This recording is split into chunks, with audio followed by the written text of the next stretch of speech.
Aling Linda. Ano yun? Jennifer. Ay, akin lang po uling ipapaalala sa iyo, Aling Linda.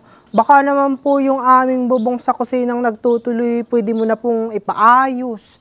At maigi po tag-init pa. Ay pagsapit po ng Agosto, Setyembre ay tag-ulan na naman. Ay di lalo na ayong mahirap ayusin.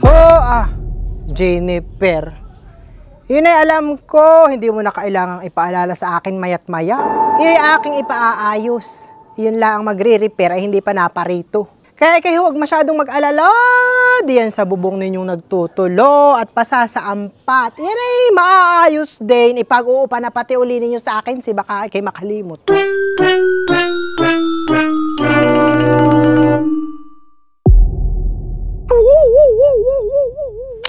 Pag-ibig na walang dangal. Jennifer, ano po yun? Aling Linda. Ay ipapaalala ko lang sa iyo na bukas ay 14 na at baka ay kay limot. Ay di sa isang araw ay ipagbibigay mo na uli sa akin ng upa ninyong 8,000. Ay ihanda mo na ang pera ng maagap at ako'y dadaan dito ng alas 6. Ay kuwan po Ari po kayang sa hapon ko na lang po sa iyo, iabot sa iyo yung aming upa. Ay, hindi ari sa hapon. At ako'y may lakad sa hapon, ako'y aabalahin mo lang. Ay, sige po. I-Gcash ko na lang po kaya sa iyo. Ano kat may pa-Gcash ka pang naaalman, Jennifer? Ako hindi maalam ng ganayon.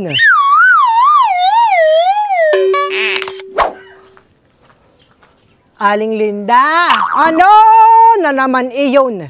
Jennifer, ipapaalala mo na naman yung bubong ninyo sa kusinang nagtutulo. Ano baga di kayo paulit-ulit? Hindi ka baga makaintindi? Iyon nga ipaayos ko na. Naipa-schedule ko na yun sa mag-aayos. Abay, hindi naman po iyon ang aking sasabihin sa iyo, Aling Linda. Ay ano bagang ipinunta mo dito? Iyon pong deposito ng tae sa aming bahay. Ay baka kailangan na pong ipasipsip. At napapansin ko po man din, Aling Lindahan ay ang mga tae hirap ng lumubog. Maksaya na po pati sa tubig at nakaka-4-5 timba na. Ay ang mga tae nangaglutang pa rin doon. Ay wari ko po kailangan na talagang ipasipsip, Aling Linda. Ano ga naman natin kay maalam pa, Jennifer ha? Ikaw nga huwag pala desisyon diyan. Siguro yung mga tae ninyo'y sobrang lalaki, kaya ayaw nang lumubog. Kayo pati huwag masyadong magkakain. At nang kayo hindi tae ng tae, yung upa ninyo ihanda na ninyo uli. Abaho! Ay anong pizza pa lang naman po ngayon, Aling Linda? Tsaka kababayad-bayad ko pa lang po sa iyo nung 1 linggo. Oo nga, Jennifer. Ay ang ibig kong sabihin ay ako'y maagap ngayong maniningil ng upa ninyo. At ako ay uuwi sa probinsya namin sa Albay. Ay baka ako'y matagalan. Hindi ko sigurado kung kailan ako babalik. Kaya sisingilin ko na ng maagap ang upa ninyo sa bahay. Ay ganito na lang po Aling Linda.